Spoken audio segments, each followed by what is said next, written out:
Hello everyone, Charles Watts here. Welcome back to Inside Arsenal. It is a weekend, it's Saturday. I hope you're all going to have a very nice couple of days off, if, of course, you don't have to work over the weekend. Plenty to talk about today. One big talking point in particular, Chidi. Oh, why do I always say that when I try and get his name? Honestly, every single time. Chdio Obi Martin.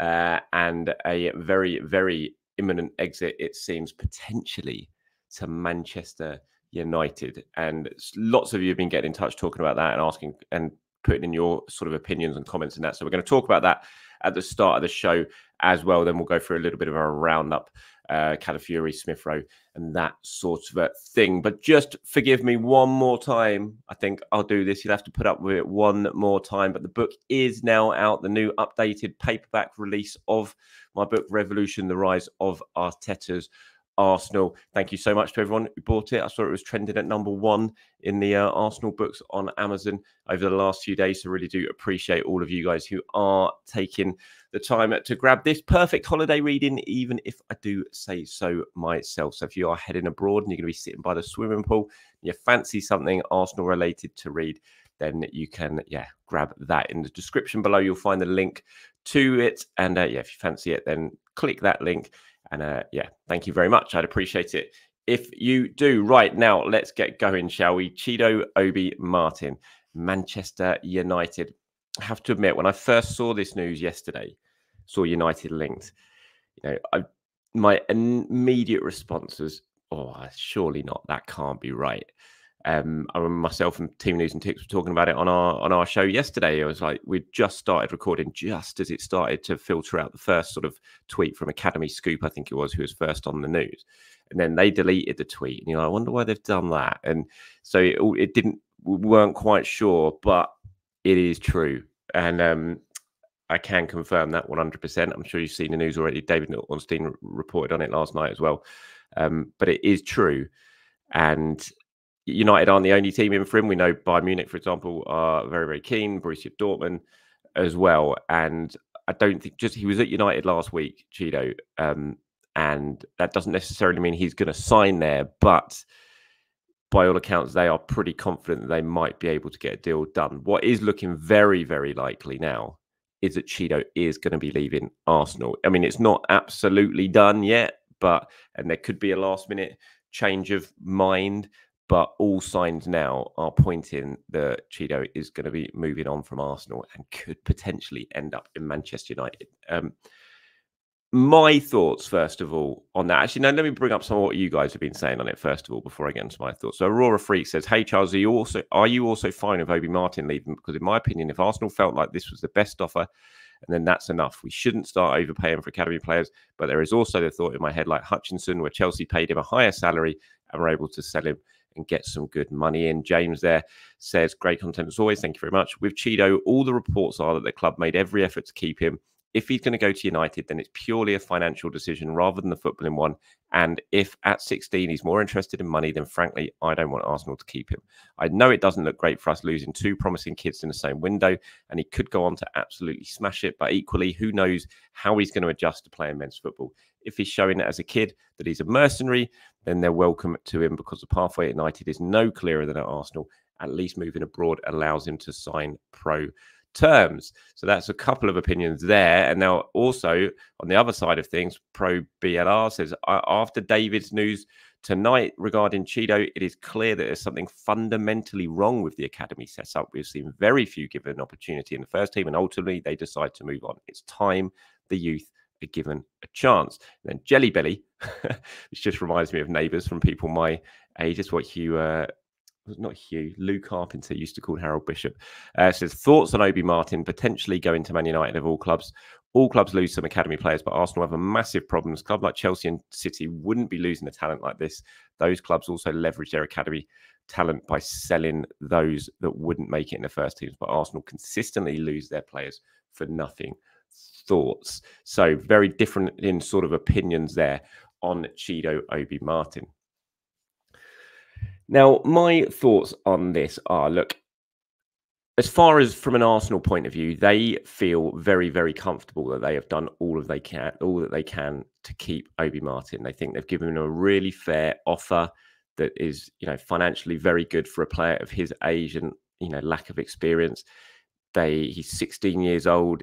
They promoted him very quickly to sort of under 21s. That yes, last season he was playing under 18s, under 21s, and they believed that they had mapped out a good sort of development pathway for him to get to the first team over the next few years. So they're pretty comfortable in how they have gone about trying to keep Chdio Obi Martin, and then always insist they're not going to be sort of held to ransom by basically a young 16-year-old and his representatives, more importantly.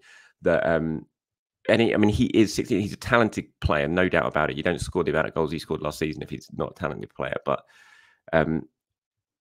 it's a difficult one. I just think you can't absolutely just throw money at a 16-year-old because you just have no idea how good this kid is going to turn out to be. And Arsenal, if they feel they've done all they can, then they feel like they've done all they can. There's not more they can do. I mean, yes, I suppose you say there's not more they can do. They can just give more money, throw more money on the table. But is that a way? I don't know. Is that a way a club should be doing business or not? You pay players what you think they're worth, and if they say no, then you're like, well, okay, you can go then. And that's ultimately what looks like is going to happen here. They've paid or offered a player what they think he is worth at 16 years old, based on what they've seen from him.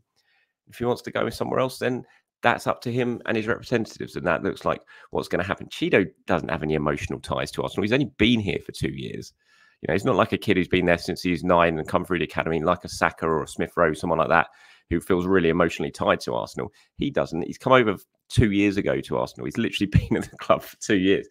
He's Scandinavian as well, who have got, Manchester United are hugely supported in Scandinavia. I don't know who Chido supported as a kid, but it wouldn't surprise me if it was Manchester United, given he's from Scandinavia. So he might have emotional ties with Manchester United. I just don't know at the moment. But I feel like, and I know lots of people are going to go, oh, you're sided with Arsenal again, PR rubbish. It's just not. I would like Arsenal to keep Chdio Obi Martin, but I think ultimately, if they feel like they've done all they can, then I kind of feel like it just happens in football. You lose these sort of players from time to time. It's the whole pathway thing I don't really buy into either. He's 16. Is there more of a pathway at Man United than there is at Arsenal? I don't see it. Arsenal haven't really got forwards at the moment. They're playing a midfielder as a forward. United have got Rasmus Højlund, a young striker up front. They've just signed Joshua Zirkzee, another young striker up front. So I can't look at this and think, oh, he's gone there because there's more of a pathway to the Manchester United first team. I just don't really buy it. And so it just, for me, it feels like it is purely coming down to some sort of financial issue. And if that's the case, then I'm not overly bothered, I have to say. When you look at here, we've got Ethan Nwaneri and Mars Lewis-Skelly. They are going on the US tour.